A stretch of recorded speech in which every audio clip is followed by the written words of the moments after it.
À nous les Congo, c'est-à-dire ça, association sans but lucratif. Le Congo nous appartient. Notre patrie. Les associations Moko, tout ça, pour encadrer les jeunes. Donc, l'objectif, nous lutter contre la pauvreté, violence sexuelle, protection d'espaces verts. Donc, les associations Moko, c'est depuis longtemps, pour promouvoir les jeunes. Lobby nango, base à la batte. Et là, on a une vie. Association ou ils politique mais le peut tout monde association comme un accès dans le regroupement tout le monde va ONG pourquoi pas nous le qu'on a contre un regroupement la municipalité va député pe na mboka au 10 15 va que défendre le culture dans le parlement ouais ça quand mais la même constaté au possible pas de choix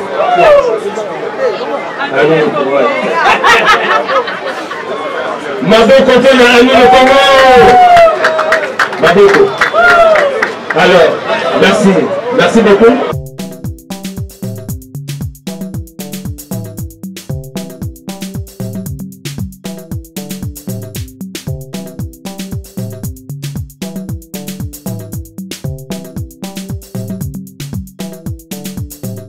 Très heureux de vous savoir nombreux derrière vos postes acceptés à poursuivre 3.w à la chaîne mère, la chaîne idéale de lui-même, l'ingénieur Egeluye, Mwana Istan de l'Oya Solo. Je vous aime beaucoup parce que vous allez toujours Wana branché pour nous faire conseil. Moi, votre humble fidèle serviteur, Onel Pambo. Et tant on a directement bravo l'artiste Montréal. Merci parce que vous pouvez servir ce conseil. Merci parce que vous l'avez so mingi. Actualité, toujours actualité. Ensemble avec vous, de découvrir.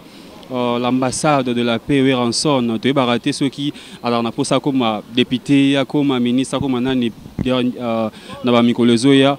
Temazara les grands fondateurs à Fongoli à nous les Congo pour nous soutenir bana nyonso ya mboka na biso Congo RDC bana classe ba sisi classe bazangi misala d'abord na soutenir ba mama oyo ba ozanga peut-être mbongo ya côté kata matembe na ko pona kotangisa bana to za na funa bike bomo déjà ba baza si bana si manga bazé belé siège social à nous les Congo et à pour soutenir en tout cas pour nous habiter ce temps vraiment tout le monde parce que TV radio tout le monde ensemble avec bravo l'artiste tout le monde maman on se newe rasale lango maman se nengi après le discours nenga kata riban et ensemble avec autour de groupe bravo l'artiste Fongola biso relongo tout le monde nyonso on a dédié émission on a dédié partie on a dédié loko pour na bana poto nyonso là je vois Rose Mbala la patronne je vois le king Daningoma mwana matadi ya solo pe mokonzi bana matadi tout na Saint-Étienne Daningoma le king on a dit que la promesse est une dette mais avec comme radeste parce que tant on promet lundi au mardi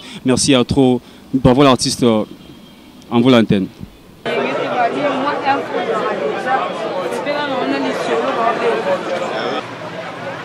Nos membres pourront donc passer ici, sur l'avenue Funa numéro 103 dans la commune de Kinshasa, pour s'informer sur la marche de leur association. Nous saisissons cette occasion pour lancer un vibrant appel à toute la jeunesse ambitieuse, notamment les étudiants, les sportifs de toutes les disciplines, les jeunes sans emploi, les femmes rurales, bref, tous les Congolais dans l'ensemble, à rejoindre les rangs de Anou le Congo en souscrivant leur adhésion. Nous invitons l'initiateur Yamamakanda Werason à procéder à la coupure du ruban symbolique et inaugurer ainsi le siège permanent de notre association dans le district de la Lukunga. Je vous remercie.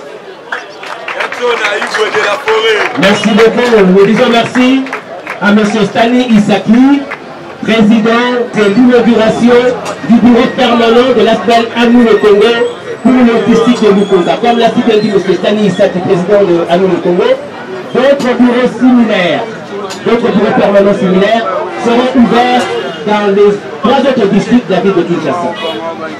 L'appel Anou le Congo. Alors, il a bien dit, vous jeunes, qui êtes pleins d'ambition, vous êtes invités à rejoindre les rangs de l'ASBEL Anou le Congo, qui a des objectifs nobles. Ma jeune, L'objectif à nous le Congo est aligné. Pour lutter contre la pauvreté, à nous le Congo, au pays de Kola, au pays qui me donne là. La grande produit, dans ma canne d'action, la action n'a midi à soutenir la personne qui va tomber dans la démunie. Pour aligner la tête, va souffrir, aligner la tête, va battre la Kimogola. Il y a un objectif à Liboso, pour lutter contre Kimogola. Kimogola, ils allaient m'amener. Ceux qui ont Mogola, ils ont trouvé des dépenses dans la banque. Alors que ceux qui ont eu l'indépendance, on a la même salle, tout ça, on a gagné le monde, on a la parasité, on a la Mogola pour les dépenses de la banque. Deuxième objectif, les alliés pour lutter contre la délinquance juvénile. Les autres ont un phénomène qui nous ils ont ça la priorité pour la ville de Kinshasa, ils ont ça la priorité pour la ville. Alors, il y a, à nous le Congo, on est à créer les alliés pour le phénomène voilà. Il y a délinquance juvénile. Pour le phénomène voilà. Il y a le phénomène voilà. Il y a Bakulu dans Efila. Donc, on sait l'encadrement de la jeunesse, l'année à bien. Les jeunes vont former la misala. Base à l'occupation, base à la misala, base à la monde, batika esprit, il y a la coulina, batika banditisme. Troisième objectif, la lutte contre toutes sortes de violences faites à la femme et à l'enfant. Voilà. À nous le Congo se protéger pour moi aussi, la moine. Parce que vous voyez que moi aussi, dans le français, éduquer une femme, c'est éduquer toute une nation.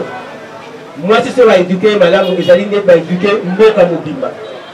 Moi, si je vais générer un développement très très important. La vie, il y a la nation, la vie, la société. Il y a un le Congo, il faut et ça la nioso. Moi, si je vais respecter la société, la vie, moi, si je vais montrer le coup. Moi, on va constituer avenir la Mboka. Je ne peux pas encadrer pour lobby à servir Mboka dans le Ndenge Madame. Alors, la promotion de l'éducation pour tous avec une action particulière sur le patriotisme et la citoyenneté. Il faut que l'Ingamboka la bise. Il y a un patriotisme, amour et Mboka. À nous, le Congo, je vais mettre une action particulière sur les hommes. Quand on regarde tout ce qu'on veut, on a juste à appeler ma belle, on y a de l'Ingamboka. Oh, moi la maman. Moi, je suis venu, il y a un Ingamboka. Donc il faut toujours avoir une notion de patriotisme, une notion d'amour et d'amour.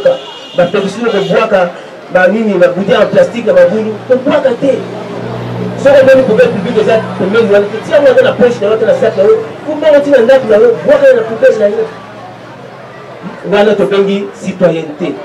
Donc on ligne une boca là, aux autres ça me pour l'État, aux autres les Gamakamono sont équilibrés dans là. Il y a un et logo à nous le Congo. Et l'IGI. Enfin, la protection des espaces verts, environnement. Environnement, Bandego. Au moins, on a battu sous nous avons dit que l'éducation ne pas envoyer. Fou. Là, on va trop. L'espace vert, l'espace où ils allaient que tout est raté. C'est là où on a un costume à l'autre terme. On va pas éviter l'espace vert, on va lui faire le monde pour que ça l'air naturel. C'est nécessaire.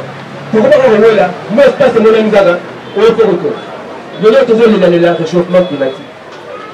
Mais c'est parce que vous avez des espaces verts. Vous avez connu la quinoa, dans le temps où on se posait dans l'état manga, l'état safou, l'état cocotine, l'état mbila, l'état avocat. Mais le lot où tu nous parles, on est là-haut, tout le monde va à Simon, la Simon.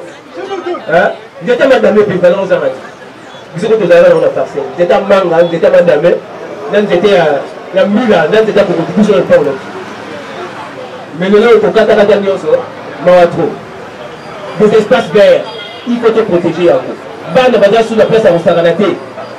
Peut-être qu'on peut à moi foot, peut-être qu'on peut à moi dans les actes. Il y a un nous le Congo le dit, il faut que nous piquons les héros.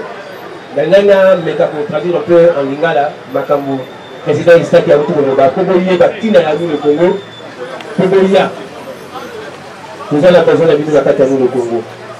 Alors, maintenant nous allons passer à la coupure du ruban qui symbolise l'inauguration de ce lieu, qui, je vous le rappelle, est le bureau permanent de l'ASBEL à nous le Congo pour le district de Lukunga.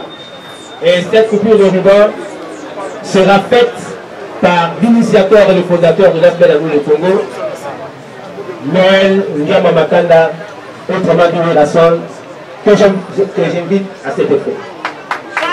Accompagné de membres du bureau.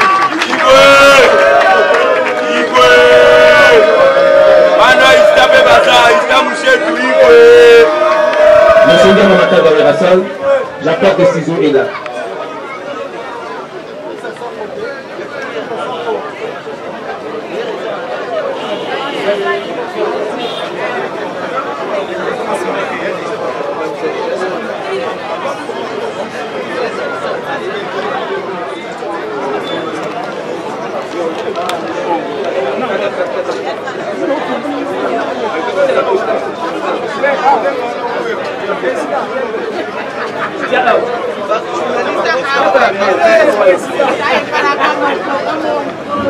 Maboko makasi pe na wewe ensemble, on peut pas champagne, champagne, champagne, champagne.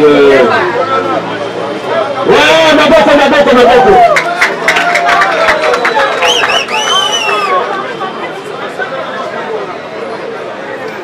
Ouais, Saka, mais la main pour Saka.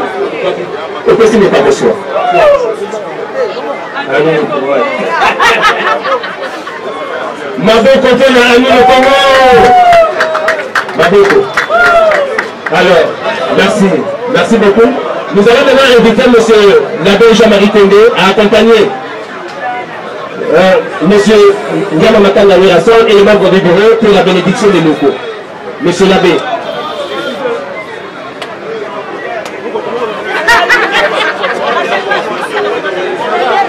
Donc, venez s'il vous plaît, dans le code d'amitié. Maman de la bureau.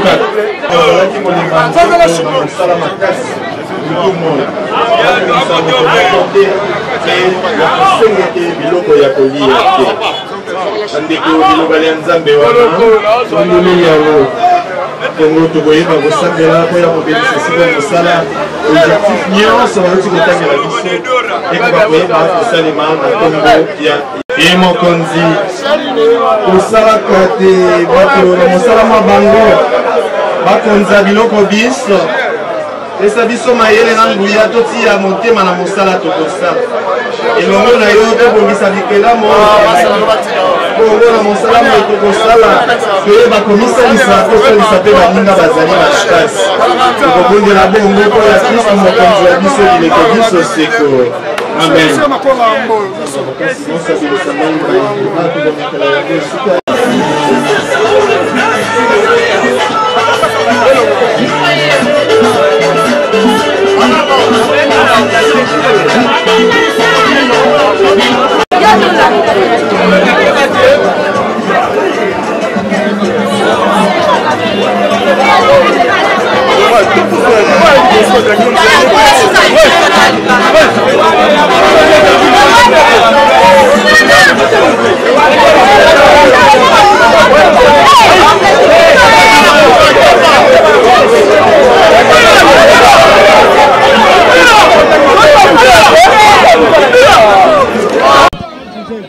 Internet, Azad. Internet, Boya.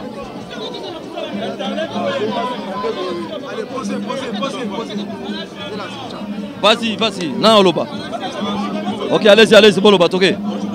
Bonjour.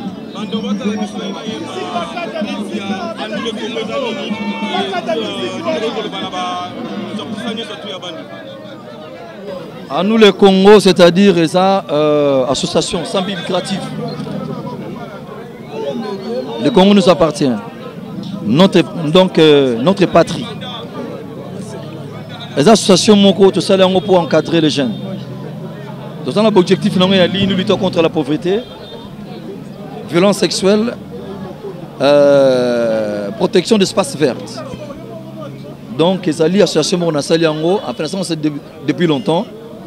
Pour promouvoir les jeunes, lobby nango bazala batu toyeb sabango et loko nini bakoy kosa na vie association o eza politique te mais le lope to moni association comme un accès dans le regroupement. Tout le monde va ONG, pourquoi pas nous le qu'on a construit un regroupement. La municipalité va député dans le 10-15, va défendre la culture dans le Parlement. Et ça, on a péché, c'est-à-dire, tout ça, pour nous aider les jeunes, tout les lots, tout ça, on a des étudiants, des classes, des universités, des misalati. Tu vois, quand ils ont ébélé, il faut que tu puisses jeunes temps, opportunité. Comment défendre la couleur en mots. Et ça, on a par polémique, oh, parce que non. Moi, je suis un Congolais, né grandi au Congo. Dans ça, on a par amour pour Namboka. Deuxième question.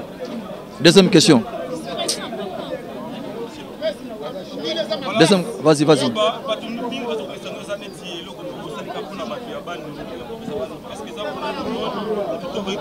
Non. Tendance, c'est pas que Batabandundu. À nous, le Congo, et ça, on a peuple congolais.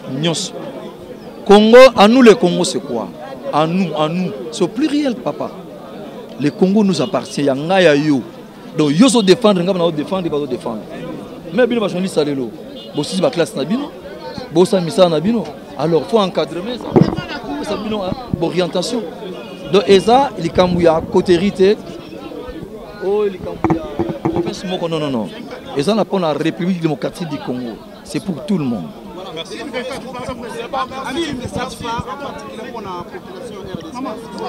Pour la RDC, les Congolais nyonso boya ko s'adhérer à nous les Congo.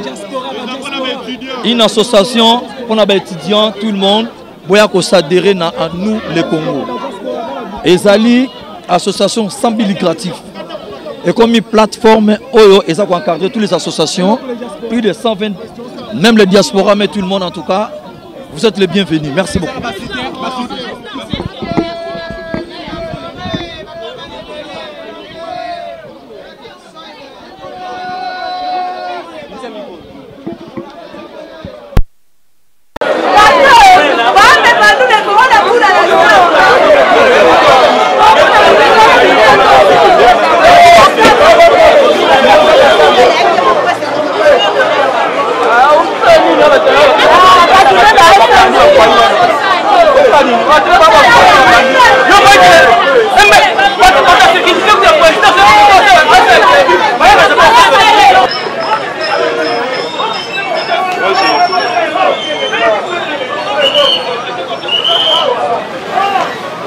Oui, c'était Congo Impact de lui-même, Igeluye et moi, Naïstan de l'Oasolo. En tout cas, on est chaud parce que tout a été chaud. Donc, nous, c'est l'équipe vraiment chaud. Bravo l'artiste, merci parce que c'est là qui a nos lorni, nos bimisa caméra, de tombe là, parce que image a bien boyé ça là, ma bana protoba c'est là. Igeluye, merci à toi Nabalito, merci parce que souci est que Maramez à la Kitoko, Maramez à la vraiment Kitoko parce qu'on est des professionnels, Congo Impact des professionnels, bravo l'artiste des professionnels, bravo l'artiste Daningo Maleking, le King Daningo Mwana Mokonzi, Aza Mokonzi, Daningo Maleking, Bana Matali Nyos na Saint-Étienne, Yonozo contrôlé bango la rose mbala la patronne. Coup de chapeau à toi parce que Nyoso ya Kitoko yo, c'est grâce na yo, c'est grâce à Easy Cargo, d'autres n'ont pas Easy Cargo, puis dans Kitoko. Voilà l'artiste, merci à toi. Tu étais là derrière les caméras, Yibozara na machine, pour na Rosama Ramonio sur Kitoko. Moi aujourd'hui, votre humble fidèle serviteur Onel Pombo, je vous dis merci et bye bye.